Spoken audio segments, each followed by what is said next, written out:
और दूसरा प्रश्न है कि मुझे किसी की प्रगति को देख कर के बड़ी ईर्ष्या होती है, न चाहते हुए भी मैं उसको रोक नहीं पाता, उसके लिए क्या करूं? स्वाभाविक है इंसान में ईर्ष्या, द्वेष, लोभ, लालच होना। अगर कुछ भी ना हो तो फिर वो मूर्ति हो जाएंगे।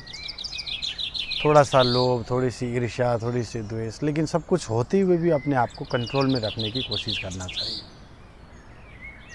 और ये तो आप घर गृहस्थ के लिए पूछ रहे हैं, लेकिन आध्यात्म जगत में भी देखा जाए, कई बार भक्ति करने वाले दूसरे की भक्ति देख करके भी उनको ईर्ष्या होती है। लेकिन मन में ये भाव होना चाहिए, ना किसी से ईर्ष्या, ना किसी से द्वेष। मन में ये भावना रख करके बार बार प्रयास करिए कि मुझे किसी के प्रति ईर्ष्या नहीं करनी है। अगर मेरे लिए कोई बुरा कह रहा है या मेरे लिए बुरा कोई कर रहा है, कोई बात नहीं, वो परमात्मा देख लेंगे, समय दिखाएगा। लेकिन आप अपना काम करते जाइए। अगर आपकी ज़िंदगी में तरक्की करना हो तो मन में थोड़ी सी ईर्ष्या को कम करने का प्रयास करना चाहिए। उसके लिए आपको क्या था? संगत करना, संतों के सानिध्य में जाना, सत्संग सुनना, शास्त्रों का अध्ययन करना, शास्त्रों को सुनना, उसको मनन करना थोड़ा सा ज़रूरी है।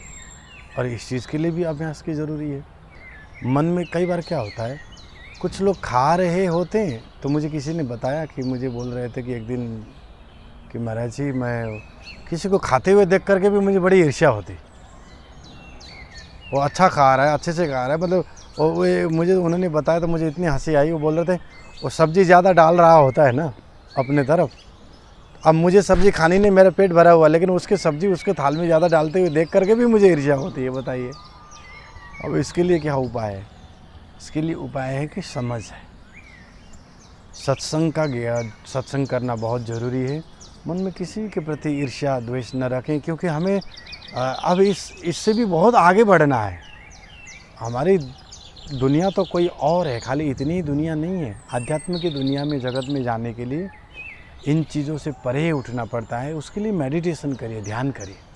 जैसे आप मेरे ही अब चैनल में देखिए, मेडिटेशन करके, ध्यान करके, सुधाकर महाराज के नाम से जो मैंने ध्यान कराया है लगभग 46 मिनट तक का, तो अगर वो ध्यान के आप देखेंगे ना तो आपको बड़ा मतलब अच्छा लगेगा। इसीलिए आप उन ईर्ष्या, द्वेष को छोड़ करके और थोड़ा सा ध्यान करिए, चितवनी करिए, मनन करिए। उसके कारण से आपके जीवन में एक अलग सा आनंद की अनुभूति हुईगी।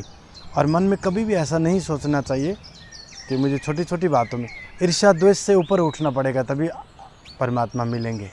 और आपके जीवन में तरक्की भी करना हो तो आपको ईर्ष्या, द्वेष से और ऊपर ही उठना पड़ेगा। आप संसारिक चीज़ वस्तु को पाने के लिए भी कंपटीशन करिए, कंपटीशन का आनंद लीजिएगा। आप मतलब होता है ना एक दूसरे में, लेकिन उसका आनंद लेना है, गिराने के लिए नहीं, आनंद लेना। अगर वो गिर रहा है जिसके साथ कंपटीशन कर रहे हैं तो उसको उठाने के प्रयास भी आप करिए, तो फिर आपको भी कुछ होगा तो वो सहायता करेगा।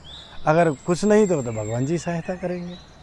इसीलिए मन में कभी किसी के प्रति ईर्ष्या, द्वेष न रखें और कोशिश करिए, अभ्यास करिए। अभ्यास करने से सब कुछ हो जाता है।